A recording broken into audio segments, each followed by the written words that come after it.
Hey guys, it's Jenny Aldretti with the Realtor Hype podcast, and of course with my co-host Jen Goodner. Good to see everybody again. We are so excited. We are back with our top producing agent interview, and today we have with us Amy Lippincott. Amy, thank you so much for being here. We're super excited. Thank you. So Amy is a powerhouse agent. She runs the Lippincott team, and she is out of Houston with EXP. Amy, I know you're super busy, and so I appreciate you taking the time to be here. So just tell us a little bit about yourself, your team. How'd you get into real estate? Perfect. I was a teacher for 16 years previously. I taught elementary PE and loved it. It was a great career. I did a lot of fun things in my career. I met a lot of amazing people, a lot of amazing families. What was a really good blessing in my teaching career was I would have kids from kindergarten all the way through 5th grade, all their brothers and sisters. So I knew their whole families. And that really helped when I started in real estate. And I knew every teacher in the whole building because they would bring all their kids to me every single day. So once I decided that I want to do something different because I'd been doing the same thing for 16 years and needed a change, I had a friend who was in real estate and he was doing really well and didn't have an amazing shining personality and wasn't really great with people. So I thought, if he can do it, surely I can do it. And so I got started and did it on the side for a year. Talked to my principal into letting me job share. I taught Monday, Wednesday, every other Friday, and had an amazing co-teacher that taught the other days. And we worked it out. And at the end of that year, I was able to quit teaching and kick off my real estate career even more. We are former teachers as well, so love that. And I was a former choir director, and Jenny was a former coach. So same kind of understanding. Yes. Knowing those families long term. Yes. And that's a great entrance for you to be able to really reach out to a huge group of people. It really was. And now I'm selling houses to a lot of my kids that are having kids. Yes. Makes you feel old now. I love that you took advantage of the fact that you didn't just try to hop into real estate. I feel like so many of the younger agents are like, I have to start right now, instead of taking the time to really cultivate and use the relationships you had in teaching, stay there, and then be able to job share. To me, I know it seems so simple, but that really was a genius idea to move slowly into it. And then you're still cultivating the relationships that you have in teaching. And I do think being a PE teacher is a really unique experience, being able to get to know those teachers. I still see my PE teacher from elementary school at the grocery store, and I'm like, hi. Yeah. Miss Lewis. And Jen knows exactly who I'm talking about. Yep, she's famous. It's so sweet. Famous for like this. Yeah, it's so funny when kids see you out and they're like, you don't live in the gym? I'm like, no, I don't. They don't roll you up and put you in a closet and then roll. It always makes me laugh. It makes me You got to really change your wardrobe. Like, yeah, I really did. I had to buy a whole new wardrobe. And now on my team, I've got 5 other previous teachers. So they've all flocked to the area, or I'll see somebody who I think will be great at it and start slowly talking to them, because teaching has gotten a lot harder than when I did it. Jenny and I talk about this all the time, but teachers can do anything. And interestingly, we have also found in our talking to people, there is a huge crossover to real estate. And I think that some of the skills that you have as a teacher really can make you an amazing realtor. I believe the skill set that we bring in is so amazing. You can lead with positivity. You can soften the blow of whatever you're about to say. You can multitask like a boss. Right? And I'm always like, if I can teach 100 kids at a time, I can do anything. Communication is the strongest thing teachers bring to the table. I feel like you can say the hard things and say them nicely. And that's key. I can tell somebody your house smells like smoke without hurting their feelings. And it sounds nicer coming out than without that skill set I had. Speaking of communication, if you could give any agent advice today on how to appropriately communicate, what would that advice be?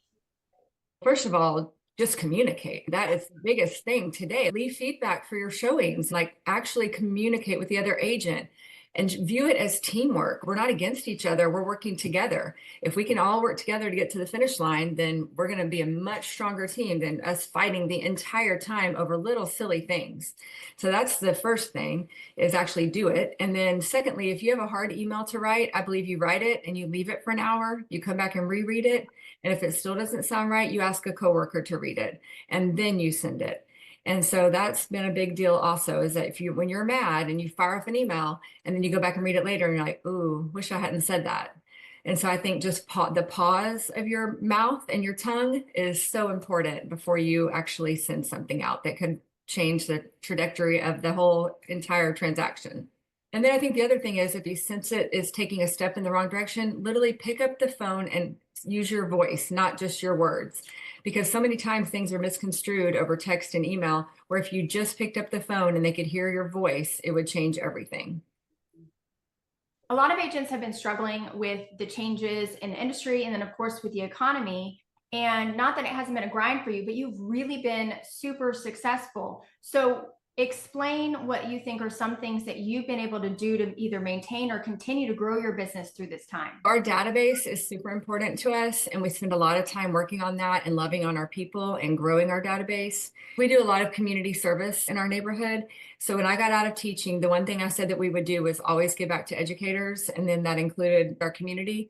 And so our slogan is, we don't just sell here, we live here. And so that's key for us in being able to love on our community. So for example, if a team is going to state, we can give them some goodie bags and we can do their programs and we can do all sorts of things around that team. We can feed the coaches, all sorts of things like that. We actually started a 501(c) called Lippincott Loves that allows us to do that. And some of our vendors give back to that if they use us and we refer them and then they get some money from our clients, they give back to our 501(c). And that is a good write-off for them. And it makes them feel good that they're doing something together with us also to give back to the community. And so that has been key for us, is that we just keep doing those things and have a good reputation for that. You know, your database is your biggest gold mine. And I'm not saying we do it perfectly, because there's always room for improvement, but we do a lot of pop buys. We do a lot of reach outs. We do 2 big events every year for client appreciation. And we try really hard to stay on top of that. Do we miss some? All day, because you can always get better. But that's really key to our business. That is, I love that you are not only committed to it, but also have really taken action to even create an actual organization to support something that is so important to you. Yeah, it's been really cool to see. And when I first started, I didn't even think to ask our vendors if they wanted to be a part of it, until one of our handymen came up to me, and his name's Steve, and was like, hey, if I do this, can I give to the charity? And that's great for me. And I love the feeling of it. And I was like, yeah, that's amazing. And so it grew from there. So it was his idea to get that started. And so that was been a really neat feeling. I think during COVID, when we couldn't do anything, we did something so simple. We made 300 signs that said, "Smile teachers, we love you." And they were just for their yard signs. And so I thought, they're either going to hate this or they're going to love it. And so we put them in 300 teachers' yards that we all knew. We all took our own people and then signed the back and told them thank you for all their hard work. And we got so much crazy attention from that. And it was amazing. That still pops up. People still say, thank you for the signs. Who would have thought a sign in your yard would make your day brighter? So that was a really cool thing we did. Oh, that is beautiful, especially at that time. That was a crazy time. And being a teacher, being at home, doing that, it was incredibly isolating. And there was so much responsibility that teachers felt at that time. So what a amazing gift, and something that really could only be done by somebody who had been in those shoes. Exactly. Yeah, and they know that's what we had done. And then after they went back to school, I reached out to one of my teacher friends. I'm like, what do y'all need? What do y'all need to make it better? We need hand sanitizer. I was like, okay, so simple. So we went and bought tons of the big size of hand sanitizer, slapped a sticker on there, and gave it to all the teachers. And that was something that you couldn't find. And that was really hard for them to get. So just trying to meet their needs and ask, what do you need? Because we don't always know what they need. And so they're in the trenches, not us. So asking what they need has been helpful also. What's another favorite project through Lippincott Loves that you have had the opportunity to execute? I think being a part of the hype of when I mentioned the kids going to state or something like that. So the band or anybody that's doing anything they've made it to the next level, which all of our schools around here are exemplary schools. And so they all do really cool things. But like the softball girls went to state. So we went and got some goodie bags that said, we had them made with our team named little drawstring backpacks, and put some fruit, a water, a Powerade, a granola bar, and then a little good luck sign in there, just some little basic things for them. Had them waiting on the bus for them. So they all got them and had something to eat on the way there. And the coach was like, thank you. I didn't know what I was going to do for them on the way there. And so that was really great, just to give them something to go by. And then now they all have little drawstring backpacks. They took a bunch of pictures and posted it. And then we were involved in their hype. We posted it on social media, good luck to them. And then we were like, I felt like we watched every game, and we were so excited when they won and went to the next level. And so we felt like we were a part of it, even though none of us had kids on the team. then you are truly actually being a part of your community. Yes. So you are engaged in what's happening with them. Yes. And like my son played football throughout high school and some in college. And then my daughter was really involved in FFA. So we got involved in all the FFA stuff, and all those teachers were great letting us be involved. And because those FFA kids, man, they work hard. Ooh, they work so hard. And those FFA teachers, I don't think they ever go home. They really do live at the school. I thought I did, but they really do live at the school or the barn. It's being able to support them also is really good. I'm hearing a lot of consistency here, and that's what I feel like is important, because if you just showed up every now and then and you just put signs in the yard, or you just showed up when softball went to state, but then you didn't do anything else, I feel like it would be a lot more disingenuous. But because you're involved in so many things and it's genuine to you because you were a teacher, then people know that it's something that you actually care about. And I think that's something that a lot of realtors lack, is consistency. Right. And so by being consistent in whatever you choose to do, instead of being like, I'm going to go put a little here and put a little there and try this and try that, but truly diving into something head first and then sticking with it, I feel like has made a big difference in your business. It has. It seems to, what I hear from that too is that you really have to find the thing that you are truly passionate about.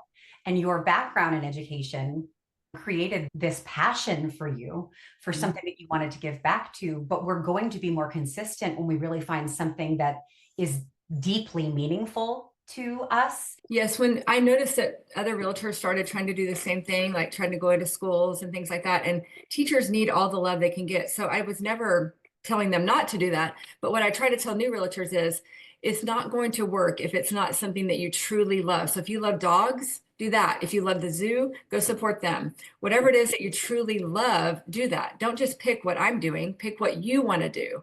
And as you watch, slowly but surely, all of them fell off because it wasn't truly their passion. And so that's why I try to encourage people to go find exactly what you love and then go all in. If you have a run club you love, go do that. Or, whatever it is, go find it. I don't either, but if they have one that they love, go do that. I'll leave that to someone else. Right. Yes. I can do that. That was in my 30s. Okay. Yes. I think that's really important though. And that's why we all have different skills and different personalities. And that's why there's so much room for success in this business, is that if we're all trying to do what Amy's doing, we're going to struggle. Amy already has these relationships in Cyprus. Amy's passion, Amy's relationships. I need to go find, if I were a realtor, what I'm passionate about. And then it's going to be a lot more natural and a lot more successful, a lot faster. Exactly. What is the most extravagant thing you've ever purchased after a closing? So it's a funny story. So we were with RE/MAX when we first started, and I'll never forget that we went to this RE/MAX convention, and we'd been a realtor, my teammate and I at the time. I had one teammate that joined me. She was my neighbor, one door down. And so we went to this RE/MAX convention, our first one ever, and every realtor had a Louis Vuitton purse, right? And I was like, I guess when you're a successful realtor, you have to have a Louis Vuitton purse. That's what I thought. So for the first, 8, 9 years of my real estate career, I was like, I will truly be successful when I can buy myself a purse. So silly now. But I'll never forget, my husband got me a purse for Christmas, literally 9 years after I was a realtor. And I was like, I made it. So silly, but it was a big deal. Now I look back and think material possessions aren't where it's at. But at that time, it seemed like that was tied to success then. Hey, they do a great job with branding, I gotta say. They do. They do. Exactly what you're talking about. Yes. So, and then you get older and you're like, okay. Yeah. None of that matters. But at the beginning, it does seem like it really matters at that time. And it's also just the symbol of a goal. Also something that kind of even started off as something funny or something silly, but it does symbolize something that you have achieved. Yes, I was really touched by it. If real estate didn't exist, what do you think you'd be doing today? Would you still be teaching? Would you be doing something else? So before I decided on real estate, I really looked into being a professional organizer also, because I love that theory of taking something that's such a mess and putting it into organization and keeping it that way. So I do now have a professional organizer that I love, and she has come and done several of our closets, and I adore her and she's amazing. But that's probably what I would have done, because I love that. So are you somebody that is able to keep things super organized? Yes. Yes. Oh, And yes. Before I go to bed, my desk has to be completely straight. My emails have to be down to like under 600. The kitchen sink has to be empty. Under 600? First of all, I would die if I had 600, Amy. Die. Well, under 600 in my inbox, and then I have them all in folders because I'm so OCD. But yes, I feel like controlled chaos is the illusion of being in control. And so all of us that do this, I feel have some kind of control issues. And so that's what the one thing I can control is what my desk looks like and my sink looks like. So just feel better, right? It yes. just feels like you can relax when it's Yes. Yes, and I have my nifty to-do list at all times that I have to check off. And so that makes me feel better also. You are for sure a teacher. I have a to-do list and I lose it. In case you're wondering like how different we are. Like I'm like, this is so pretty. I love it. Where is that? Where did I put that? So I thought I lost it one time, and I literally, my whole team was like, you need Xanax. Like, we're going to find it. Calm down. It had slid under my seat in my car. Literally for 2 hours, I was on full panic, texting everyone, did you take it as a joke? It's not funny. Bring it back. Blah, blah, blah. I was freaking out. You know they stole it. Yeah, they stole it. They're joking, but it's not funny. That's hilarious. They also make fun of my paper calendar. So I have all my paper calendar. They make fun of that also. That's very teachery thing also. That might be how you're also so successful is your ability to not only communicate, but organize that communication, because there is a lot. I think people underestimate the amount of communication that goes into getting a deal done. Like, oh my goodness. My husband's email for one deal, much less if you close 100 a year. So he has that, plus all of the people that are getting pre-qualified, plus all of the things that are underwriters. His inbox is insane. Yes. Not to mention all of the other communication. I don't know how y'all do it. I would have a panic attack. So the fact that you can control all of that and be that organized is truly an unbelievable skill. So if you're a realtor out there and you're not organized like that, you need to partner with someone who is, because otherwise things are just going to get out of control and you're going to miss something. Yes. So a really silly question, because I'm always curious about this, especially when it comes to negotiations, because I'm like, that's the one reason 80 millionth reason why I would never be a realtor, because I panic. Have you ever heard of the Enneagram? Oh yes, I love the Enneagram. We are big Enneagram. Love. What is your number and your wing? So I am a 3, wing 2. Okay. I was curious because you're gonna so that totally makes sense. My son is a 3-2, Jen. Correct.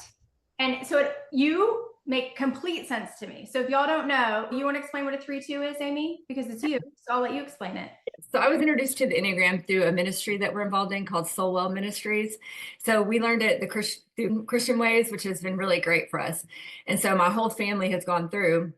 And so now it's constantly in our house. That's your 3-ness. That's your 8-ness. We laugh. But a 3 is, I would consider somebody who has very strong leadership skills, good communication, has some control issues. There's vices to every single one of us that we have, but that's being very vain is a 3 thing. Caring about the way you look, caring what other people think, which can be a blessing and a curse, obviously. And the 2 is more like the church lady that you really want to do things for people and nurture them and things like that. And it's 3, the big overarching goal and idea behind a 3 is to be an achiever. Yes. So that is for you, what an amazing skill for a realtor to have.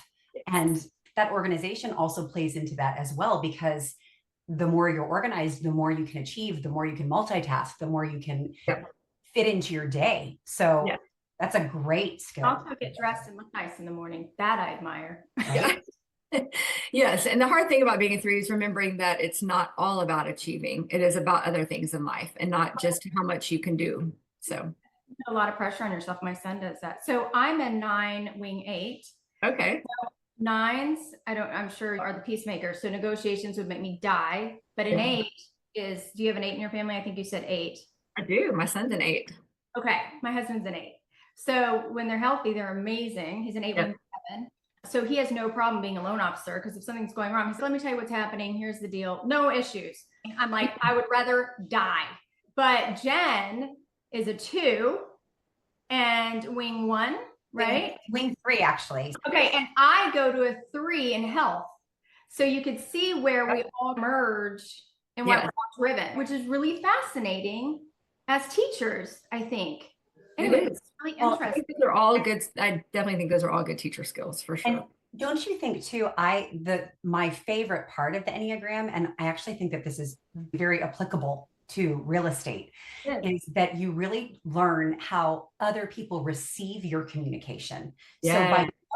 by knowing what somebody's number is and thinking through that, you can actually think of a better way to approach them if there is a situation or a scenario that you need to discuss with them.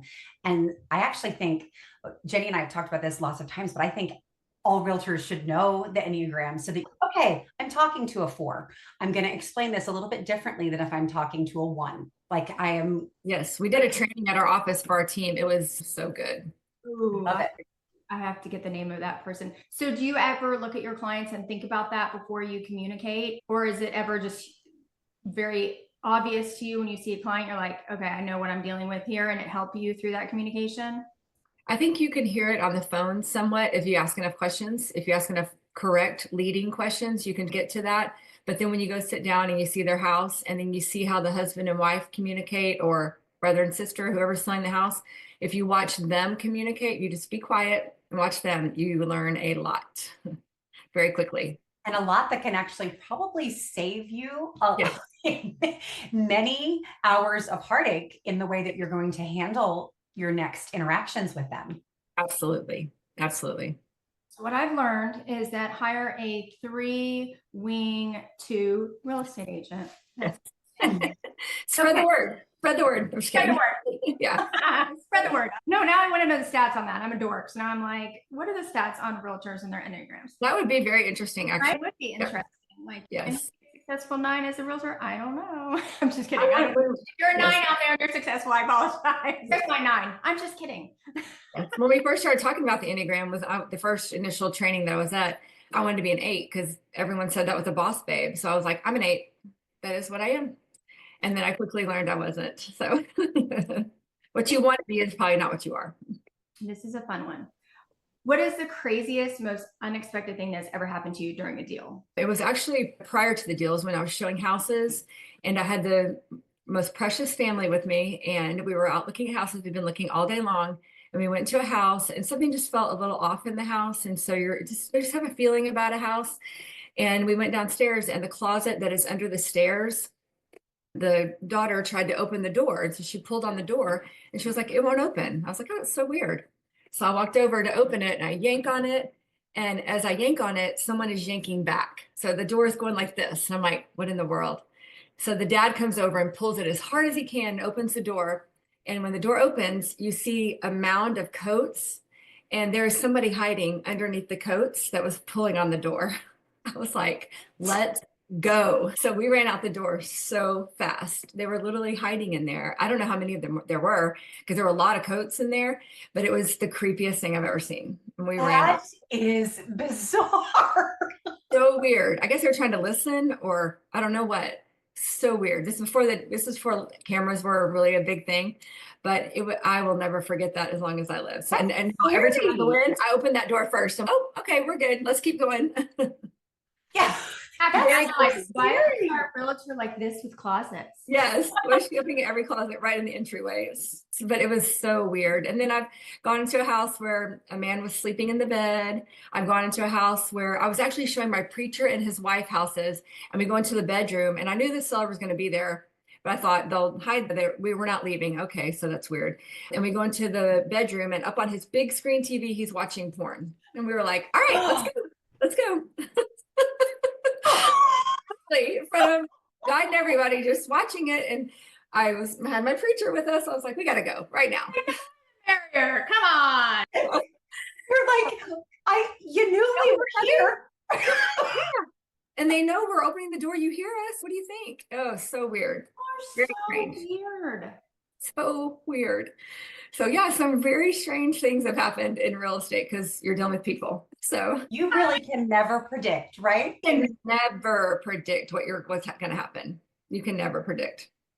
Oh, and then what did you do? How did you handle that? Oh, I was just like, I just turned to them. I'm like, let's go. And we headed out, locked the door, and off we went. And then I'm sensing a theme here with your let's go, and it's a good theme. We're not going to stick around to see what happens. One time we went to a listing and the man had no shirt on and no shoes.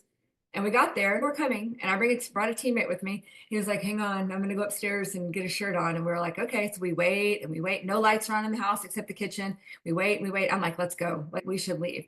My teammate's like, calm down. So you just get these weird feelings. Finally he comes down and he was fine. That's that creepy feeling at the beginning. What are we doing? This is so strange. I honestly appreciate what you're saying too about having the forethought to say, let's just go. Let's go. Yeah.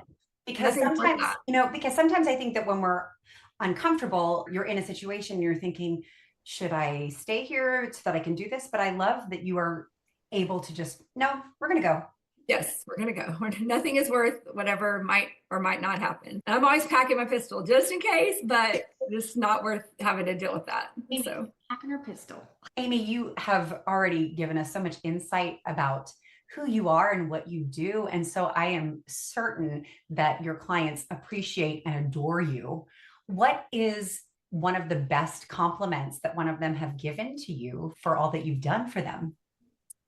it's funny that you say that because on our team, we actually have, I think, 6 people that were our previous clients. So I think that's the best compliment is that then they want to come be a part of what we have.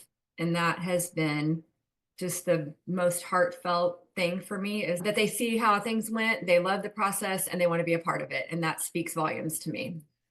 I don't think that there could be a higher compliment. Yes. And then I love when teachers email me. I get lots of Facebook messages or text or emails from teachers that if they're thinking about getting out, that they want to hear more about real estate. And so that's always cool that they've been watching my journey and then they feel like they could do it also. That makes me feel really good. How long have the teachers that are currently on your team been on your team? So we've got pretty good longevity on our team, different things for everybody. My initial teammate has been on my team 16 years with me, so it's been great.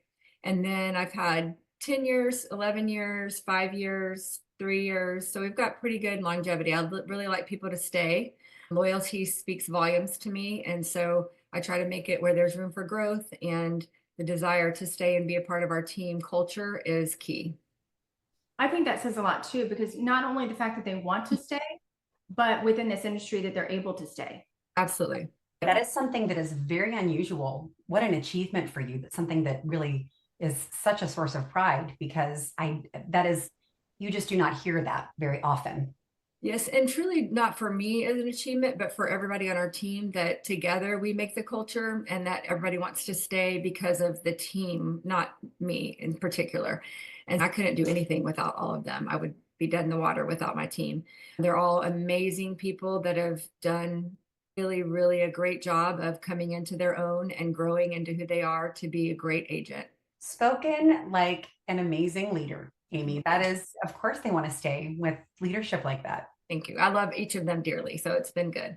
And I try really hard to invest in their growth and invest in making sure they're strong for their family and go be the breadwinner of your family. I love, love, love. My teammate one door down was a stay-at-home mom for 10 years and now is the breadwinner of her family. That to me is, I'm so prideful for that, for her. Tell us, what is a popular piece of business advice that you hear thrown around in the industry that you actually disagree with? Let me think. So I do feel like a lot of times when you go to negotiation classes or anything like that, people teach to be a shark and go get it and woman power and all that stuff. And I just don't believe in all that. I believe to be who you are and to that softness does win at times. There's a time and a place to be a shark. Absolutely. And so if you save it for when you really need it, that's when it's most effective. But if you come in guns a-blazing and barrels hot, then you're not going to win anybody over. And like we all talked about before, teamwork is so important. And getting to the finish line is most important for your clients. And so I feel like using those skills that you're taught and then meshing them with your own personality is so key. Instead of just go win the day, go be everything you can be and come out ahead on top. It's just not all about that. It is about winning for your client and not just winning the deal. Answer of a healthy 3. I do like to win all day long, every day, but I don't like to win at all costs. Honestly, honestly, because that's something that obviously is important to you and that you've really taken some time to hone and cultivate. Yes. At the beginning, I will say, I really did feel like it was about if we would lose a deal or if they would pick somebody else over me. I would get my feelings hurt. I would think about it all the time. Why'd they pick them over me? How did they not see? All those things would enter in my mind.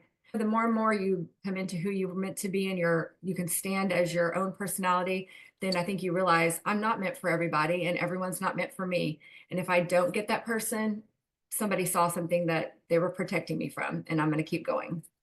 Yeah. That's also such a benefit too of having a team, right? Because your skill set does not necessarily speak to someone. Perhaps somebody else on your team would be better suited to really work with that person. Yes, we have a girl named Jennifer on our team, and she is all about the older people and loving on them and being so calm and patient. I just hear her conversations and I'm like, can't do that. But it's perfect for her and she loves it. So there's somebody for everybody. And I feel like that is a good mix of our teams. We have several different personalities and we can pick and choose who should be with who. The other guy on our team, his name is JR. He was a previous assistant principal. And so he's used to handling so many discipline problems. So he talks so softly and can get them through everything. And I'm like, let's go. And he's so kind and patient, and they all love that. So they're definitely good to have all those different types of things. Yes, such a benefit to your clients. Yes. Is the Texas education system getting upset at you for taking all their best people? I know. I do feel bad because we still want good teachers, right? We still want all those people who have such strong skill sets to stay there and teach our kids. And so the education is losing a lot of good teachers. So we do need to figure that out at some point. That's where they're going. Yeah, exactly. I'm glad that problem's not on my plate. So with all of your experience in the past year, where do you see it going in 2025 as far as the industry goes? I just feel like even last year, it was a little bit rougher year, but we still had a good year. We didn't die on the vine. We still grew a little bit. And so I feel people can talk doom and gloom. They can scare everybody. But at the end of the day, people are still going to buy houses. People are still going to sell houses. Just slow and steady wins the race. Keep going. Do what you've always done. Change things when things are coming. Like when AI came out, you need to adopt to some of that. You need to add some things into your business. You need to keep your base model the same and just add some branches onto it of how you can grow. So the people that freak out and act like the sky is falling, they're not meant to be in this industry. When I started in 2008, I had no idea it was a bad time. Really, until someone told me 2008 was the worst time, I was like, it was the best year ever. I got out of teaching and I made it. And that's what mattered to me. And so I think as long as you do what you've always done, and the key thing I tell people is this is a job. If you get up and treat this like an 8 to 5 job, which it's not 8 to 5, but that you don't go grocery shopping during the day, you don't go do all those things, you go hang out with your girlfriends, do all those things. This is a job. Work it like a real job and you will be successful, period. Amy, thank you so much. Yes. This has been absolutely amazing. I hope that realtors everywhere can learn something from you, and we hope that we will talk again soon. Absolutely. Thank you so much for having me. It was great to talk to y'all. Y'all made it very easy. And You were a pleasure. if clients want to get a hold of you, what is the best way to do that? So they can just call or text me at 832-392-8818, or our website is thelippincott.team.com. Is there anywhere that they can reach out for your organization to give back? Absolutely. Same place. It's all over our website. We have a Facebook page for both of our organizations, Lippincott Loves and the Lippincott team. They can message me on there. We're very easy to get a hold of. And we'll make sure that we put that information, y'all, in the podcast. And if you're a realtor, make sure you go and you join the Realtor Hive on Facebook for Done For You Marketing. And this is all brought to you thanks to Lux Mortgage Team at Cross Country Mortgage. So thank you guys so much. Thank you. Bye-bye.